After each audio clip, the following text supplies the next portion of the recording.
कक्षा 11 की एनसीईआरटी पाठ्यक्रम पर आधारित गणित की पुस्तक का अध्याय नंबर 7 क्रमचय व संचय। बच्चों अब तक हमने क्या पढ़ा, इंट्रोडक्शन पूरा पढ़ा। इंट्रोडक्शन वाला वीडियो महत्वपूर्ण था, यदि आपने वो नहीं पढ़ा तो आपको प्रश्नमाला बिल्कुल समझ में आने वाली नहीं है।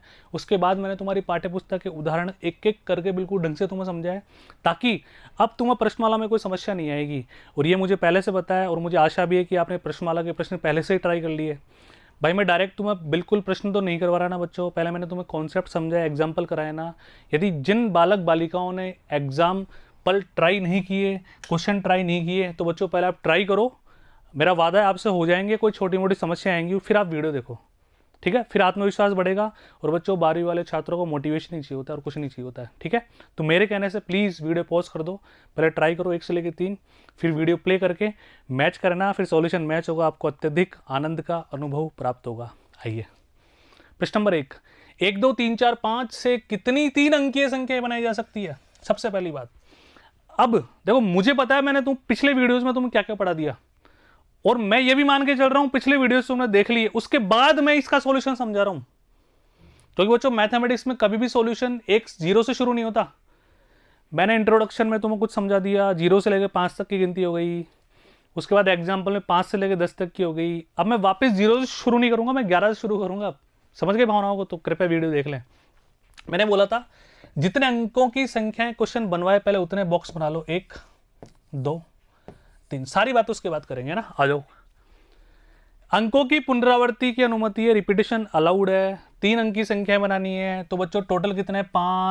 5 उम्मीदवार है इस सीट के लिए। ये 5 नहीं है, ये वाला 5 नहीं, 5 कैंडिडेट्स, यानी कि इस सीट के लिए 5 उम्मीदवार चुनाव लड़ रहे हैं। इस सीट पर 5 में से कोई भी एक आ सकता है। अब जो आगे वो दोबारा आ सकता है, क्योंकि प्रश्न ने बोला। तो अब यहाँ पे कितने? वापस 5, और यहाँ भी कितने? वापस 5, ठीक है। तो आंसर आ गया 125। लेकिन आपको एग्जाम में इस तरह से नहीं करना।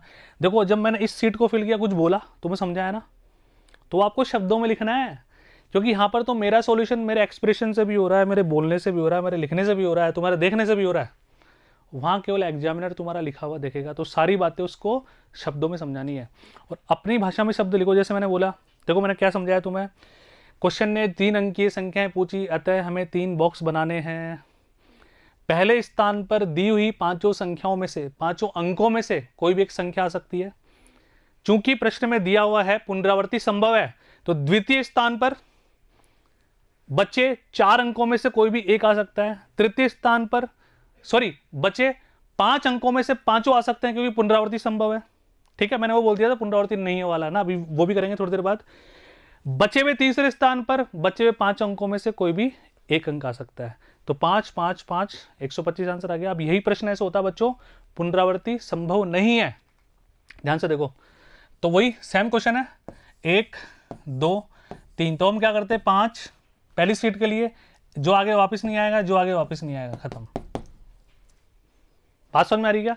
लैंग्वेज तुम्हारे सामने लिखी हुई है। अब तुम्हें ये डिट्टो लैंग्वेज कॉपी नहीं करनी, कर भी सकते हो, मैं ऐसा नहीं बोल रहा, लेकिन याद नहीं करना बच्चों, बस भावनाएं समझो, अपनी भाषा में लिखो सॉल्यूशन, उसका मजा अलग है। भाई जो न्यूमेरिकल स्टेप थी वो मैंने तुम्हें समझाई थी, ठीक है। कैलकुलेशन तुम कर ही लोगे, 4 3 12 12 5 60। तो भावनाएं समझ गए क्या बच्चों? बढ़ेगा आगे, आओ।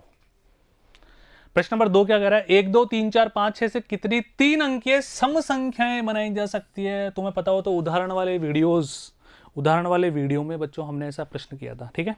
चलो दोबारा करते हैं। 3 अंकीय सम संख्या, पहले 3 बॉक्स बना लो। और जो सम संख्या क्या होती है, इकाई के स्थान पर संख्या वही आनी चाहिए जिसमें 2 का पूरा भाग जा सके। तो सबसे पहले इसको फिल करो। तो सर यहां पर तो इस सीट के लिए 3 ही उम्मीदवार हैं, इन्हीं को मिला टिकट, 2 को 4 को या 6 को, इन तीनों में से कोई भी आ सकता है और कोई नहीं आ सकता, क्योंकि सम संख्या बनानी है। तो 3 उम्मीदवार हैं, उम्मीदवार लिखते हैं अपन यहाँ पे, है ना। अब सर प्रश्न ने बोला पुनरावृत्ति पॉसिबल है, रिपीटेशन इज अलाउड। तो सर जो आ गया वो भी आ सकता है। टोटल कितने? 6 हैं, तो 6 के 6 आ सकते हैं। तीसरे स्थान पर भी 6 के 6 आ सकते हैं। खत्म क्वेश्चन, मल्टीप्लाई कर दो। और यहां पर ये प्रश्न ऐसे बोलता है रिपीटेशन नॉट अलाउड, पुनरावृत्ति नहीं हो सकती। तो फिर हम क्या करते बच्चों, बनाते तो 3 बॉक्स से, यहां तो 3 ही आता, दुनिया कोई ताकत रोक ही नहीं सकती सम संख्या बनानी है तो, क्योंकि सम संख्या के लिए केवल 3 ही उम्मीदवार यहाँ पे है। अब सर 6 में से 1 फिक्स हो गया, तो बचे कितने हैं? 5, 2 फिक्स हो गए, बचे कितने? 4। इस कंडीशन में इसका मल्टीप्लीकेशन 60 आंसर आता। अभी हमारा आंसर आ गया 108, मल्टीप्लाई कर लेना, है ना। शब्द तुम्हें किस तरह से लिखना है इस तरह से समझ जाना बच्चों। इन जो टाइप्ड सॉल्यूशन है ना वो केवल तुम्हें आइडिया देने के लिए है, तुम्हें कॉपी करने के लिए नहीं है, ठीक है। क्योंकि मैं लैंग्वेज बोल रहा हूँ, लिख नहीं रहा। कोई इनमें कोई शब्दों की एरर हो तो उनको नेगलेक्ट कर देना, हिंदी नहीं पढ़ रहे बन, केवल मैथमेटिकल स्टेप्स तुम्हें देखनी है। इतने समझदार तुम हो 12वीं क्लास के छात्र हो तो। अब देखिए बच्चों तीसरा प्रश्न क्या कह रहा है इस वीडियो का लास्ट क्वेश्चन। अंग्रेजी वर्णमाला के प्रथम 10 अक्षरों से कितने 4 अक्षर के कोड बनाए जा सकते हैं। अब यदि आप सीक्वेंस से वीडियो देखते आ रहे हो ना बच्चों परमुटेशन कॉम्बिनेशन के, तो कितना मजा आ रहा होगा तुम्हें। आप अंदर से सोच रहे होंगे सर तो वही बोल रहा है 10 डिजिट दे दी और 4 अंकों की संख्या पूछ रहा है विभिन्न। तो 10 गुणा 9 गुणा 8 गुणा 7 क्वेश्चन खत्म। बच्चों कितने अक्षर के कोड बनाने 4, तो 4 बॉक्स बना लो 1 2 3 4। इस बॉक्स के लिए 10 पुनरावृत्ति नहीं है, जो अक्षर आ गया दोबारा नहीं आ सकता, बचे 9, 2 आगे बचे 8, 3 आगे बचे कितने 7, गुणा कर दो आंसर आ गया खत्म। लैंग्वेज आप लिख ही लोगे, बताओ कितनी आसान बात है। लिख लो ऐसे कैसे लैंग्वेज कौन मना कर रहा है। बात समझ में आ गया, पर लिखनी अपनी भाषा में एग्जाम में पक्का। तो इसी के साथ अपना ये वाला वीडियो समाप्त होता है। अगले वीडियो में अगले प्रश्नों के साथ मिलेंगे। कोई अलग बात नहीं है बच्चों, तुम दिल पे हाथ रख के बताओ जो मैंने तुम्हें कॉन्सेप्ट और एग्जाम्पल पढ़ा है क्या उससे बाहर कोई प्रश्न आ रहा है तुम्हारी प्रश्नमाला में। बिल्कुल नहीं आ रहा ना, और आगे भी नहीं आएगा। बस कमी है तो आपकी कोशिश करने की, तो बच्चों कोशिश करते रहो, कोशिश करेंगे तभी हल निकलेगा। ठीक है, धन्यवाद।